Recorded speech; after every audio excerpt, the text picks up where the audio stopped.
Hello, hello! Aujourd'hui, on avait envie de répondre à une question qui nous a été posée dernièrement. Comment oser dire non sans vexer? Ah, c'est le grand défi, je Oui, dirais même le grand cauchemar de plusieurs personnes. À réussir à dire non sans avoir l'impression de blesser, de ouais, vexer, de décevoir. Combien de personnes ont vécu tellement de mauvaises expériences en disant non qu'on finit par se dire, moi là, je dirai plus jamais non. Mais le piège là-dedans, c'est qu'on met de côté ses besoins, on se néglige, on se marche dessus ouais, pour faire plaisir et ne plus décevoir. Et on n'est pas toujours dans notre intégrité, ouais, dans notre authenticité. Et ça a un prix. C'est soit nous qui payons ou encore l'autre parce qu'on rumine puis qu'on n'est pas content de faire ce qui nous est demandé. exactement. Donc, on prend la mesure à quel point ça peut être un défi de réussir à dire non et combien plusieurs personnes ont vécu de mauvaises expériences en essayant d'être intégrants. Ce qu'on a le goût de vous partager ici, ce sont deux clés pour vous aider à mieux Mhm. savoir comment dire non avec tact. Tout à fait, parce que le but, c'est de le dire des noms, mais avec tact, avec bienveillance. Ouais. C'est d'oser être vrai, mais il y a une manière de dire les noms. Alors, la première clé, c'est lorsque quelqu'un vous fait une demande, hein, que ce soit peut-être de l'aider à déménager, par exemple, ce week-end. Ça pourrait être ça. D'aller voir, de prendre conscience et d'aller voir à l'intérieur de vous à quoi vous dites oui quand vous avez envie de dire non.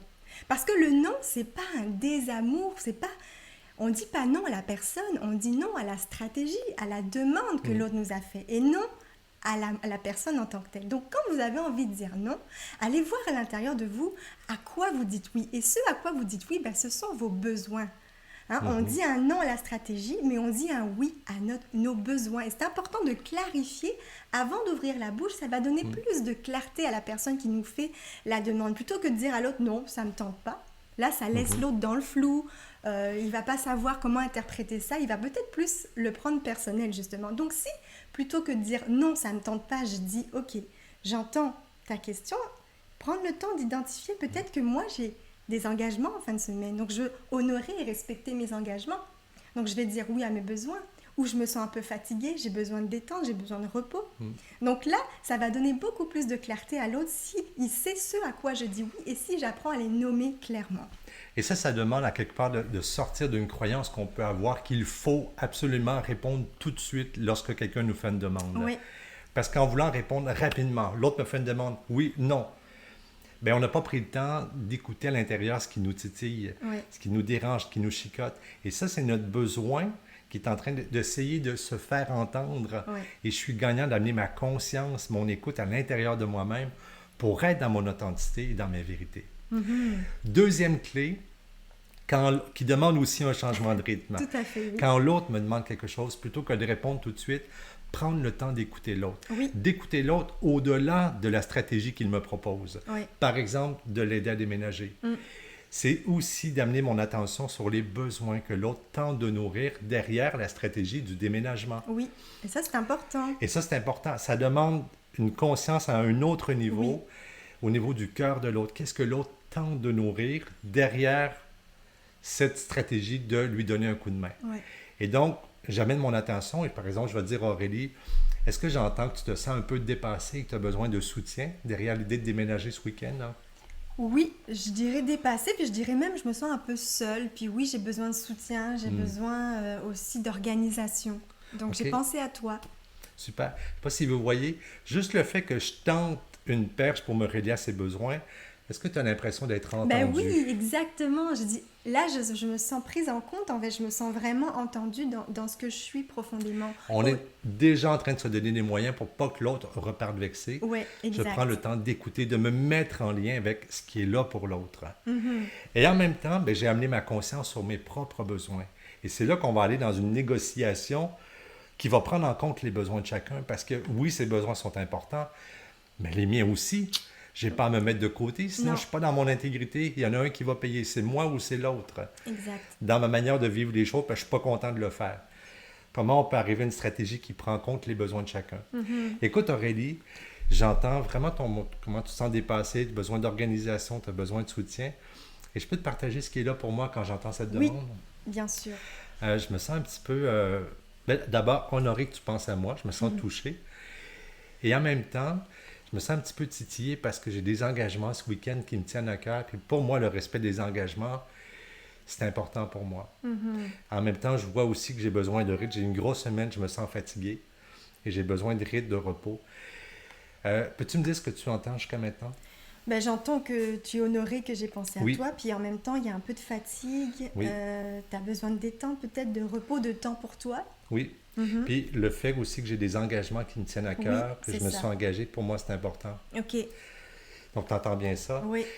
Et je voulais savoir si tu serais d'accord qu'on se voit peut-être plutôt mercredi que ce week-end, ou encore, j'ai pensé à quelque chose, si pour toi c'est en fin de semaine, Ouais. Ben as-tu ouais, pensé à idéalement. Marc, demander à Marc de venir t'aider? Non, j'ai pensé à toi. Donc non, en effet, j'ai pas pensé à Marc. OK. Ok, bah oui, c'est une bonne idée. Je pourrais essayer de le contacter en espérant que ça fonctionne pour Oui, lui. vérifie, tu me Ok, tiendras au courant. c'est bon. Je ne sais pas si vous voyez, on est en train de négocier une entente, quelque chose Ouais, qui va prendre en compte les besoins de chacun. Ça se peut que ce soit pas moi qui le fasse, mais j'ai oui, entendu son besoin de soutien. Puis ça, j'ai l'élan de contribuer. Hey, ouais, elle a pensé à moi, je suis honoré, ouais, mais ça se peut que je contribue d'une autre c'est manière. ça. As-tu pensé à ceci? Laisse-moi le temps de réfléchir. Alors, en faisant ici, on minimise nos chances que l'autre reparte vexé, C'est ça. déçu, frustré, blessé, qu'il y ait un froid, qu'il y ait une réaction disproportionnée. Peut-être que l'autre, si j'étais sa préférence, Oui, il y a une petite déception quand même. va avoir le deuil à faire de sa préférence, mais le fait que je me sois mis en lien avec ses besoins, que j'ai exprimé les miens, Mm, puis qu'on ait cherché à trouver une entente satisfaisante de part et c'est ça. d'autre, eh bien, on maximise nos chances de ne pas perdre le lien en voulant être dans notre intégrité, Ouais, et on maximise nos chances de créer de l'harmonie par la qualité d'écoute que l'on va s'offrir. L'écoute que je vais offrir à Aurélie ou à la personne qui on me fait la demande demande, ouais. qu'est-ce qu'elle nourrit derrière, puis aussi en étant dans mon authenticité, dans mon intégrité. Et ça, c'est ce qui permet de construire des relations harmonieuses. Il n'y en a pas un qui se met de côté, qui se néglige, Ouais, ou nos, nos stratégies qu'on met en place sont gagnantes de part et d'autre. exact. Et ça, c'est ce qui fait toute la différence. Mhm. Donc, les deux clés pour apprendre à dire non sans vexer, c'est tout d'abord, quand l'autre vous fait une demande, écoutez ce qui se passe à l'intérieur de vous, dans la conscience de vos besoins. Si ça vous titille, ça vous chicote, vous êtes gagnant d'écouter ce qui se passe à l'intérieur de vous pour être dans votre authenticité. Ça, dans les relations, c'est gagnant.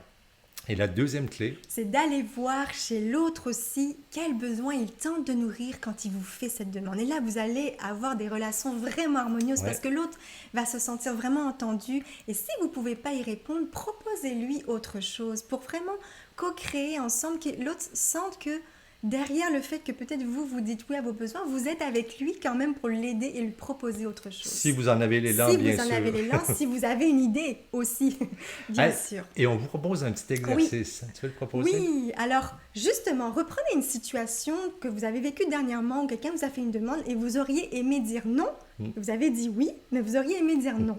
Alors allez voir à l'intérieur de vous quel besoin vous auriez tenté Quel de... besoin était là, en fait, Quel derrière besoin votre était nom? là? Oui, c'est ça, derrière votre nom. Merci. Et puis aussi, faites l'exercice d'aller voir quel besoin il tentait de nourrir derrière la demande. Vous allez voir que ça va vous relier à l'autre d'une autre manière. Ça va vous donner un nouveau regard aussi sur la situation. Puis essayez, à la lumière de ce qu'on vous a partagé, peut-être de voir comment vous auriez pu exprimer à l'autre, Oui, comment vous auriez pu vous relier à l'autre et exprimer ce qui est là pour vous, puis proposer une entente. Donc, exercez-vous oui, pour que la prochaine fois où vous vous retrouvez dans une situation où quelqu'un vous fait une demande, puis vous voyez à l'intérieur de vous que ça vous chicote, mais que vous osiez être dans votre authenticité, dans votre vérité, puis en établissant une qualité de lien où chacun repart gagnant oui, dans la conscience des besoins. C'est là que ça fait toute la différence. Et exact. ça demande de l'écoute de soi, l'écoute de l'autre au niveau de nos besoins et d'aller à un autre niveau que juste les stratégies qu'on se propose. Mhm. Et c'est ce qui va faire que l'autre n'aura pas l'impression d'être mis de côté, de ne pas être aimé. Et on va apprendre à dire non ainsi avec la certitude qu'on minimise nos chances de vexer l'autre quand on En exprime effet. des noms. Exactement. Alors, bonne démarche à vous.